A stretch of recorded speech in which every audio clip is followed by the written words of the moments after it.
You ever wonder how an app on your phone works just as perfectly on a web browser or even on a smart TV? Well, the secret to that isn't magic. It's an absolutely revolutionary technology called Docker, and we're about to break down exactly how it changed, well, everything. But to really get why Docker was such a game changer, we first have to go back in time and understand the problem it solved. For years, there was this one single, frustrating phrase that you'd hear in every software company. It represented a massive, costly headache for everyone involved. But it works on my machine. Oh, you've probably heard that one, right? Maybe you've even said it.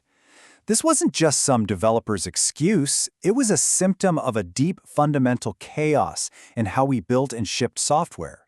A chaos that cost companies just countless hours and a ton of money. So what did this chaos actually look like? Well, developers had a name for it: dependency hell. And the main culprit was the really heavy, clunky way we used to run our applications.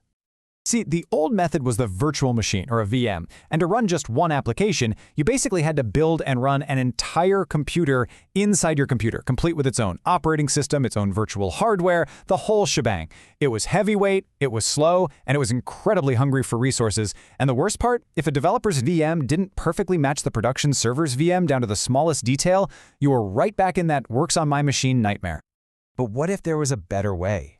Right? What if you could create a universal standard for shipping code, just like another industry created a standard for shipping, well, everything else around the world? And that's where Docker comes in. At its heart, Docker is a tool that lets you package up an application and all its dependencies, literally everything it needs to run, into one standardized, totally portable unit. And the analogy is perfect. Seriously.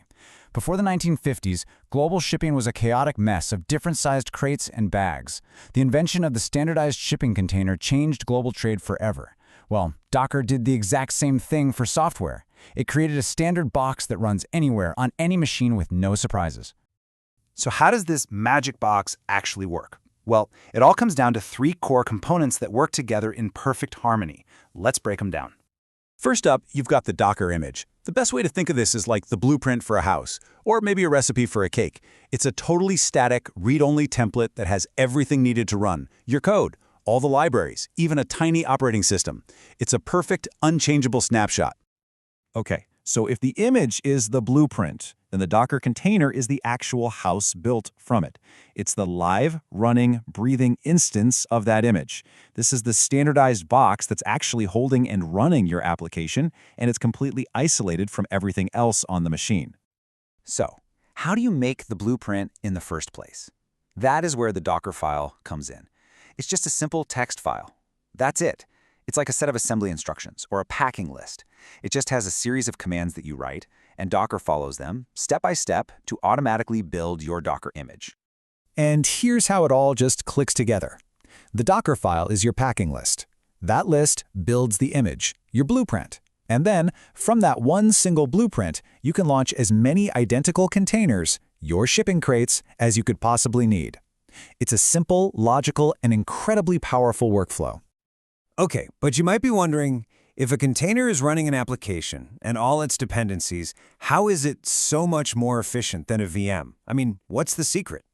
Well, it lies in two brilliant concepts: layers and something called copy on write. So here's the absolute crucial difference. A VM is heavyweight because it has to run a full guest operating system for every single app. A Docker container, on the other hand, is super lightweight because it cleverly shares the operating system kernel of the machine it's running on. That right there is why containers start almost instantly and have such little overhead. And this is possible because of layering. See, a Docker image isn't one giant monolithic thing. It's actually made of multiple stacked read-only layers. So when you go to create a container from that image, Docker doesn't copy everything. No way. It just adds a new, thin, writable layer right on top. Any changes you make, new files, modifications, they only happen in that top layer, leaving the original blueprint totally untouched. Now, this all works because of a really clever strategy called copy on write. Instead of wastefully copying an entire file system for every new container you start, they all just share the same underlying image layers. A file is only copied up into the container's writable top layer at the exact moment it needs to be changed. This is the secret sauce. This is what makes Docker so incredibly efficient. So we've seen the what and we've seen the how, but what about the why? Why did this efficient, layered approach have such a massive, world-changing impact on the entire tech industry? Well, the impact was huge. For developers, it meant they could finally just focus on writing code and not worry about the machine it would run on. For the operations teams, it meant less hardware to manage and way more flexibility. It gave companies true portability, and it even improved security through better isolation. It really became the engine that powered the entire modern DevOps movement, paving the way for the kinds of amazing web applications we use every single day.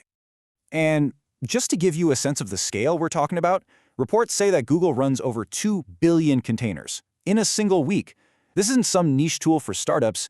It is the bedrock of modern cloud infrastructure. So Docker made shipping software as simple and reliable as shipping a physical box across the ocean.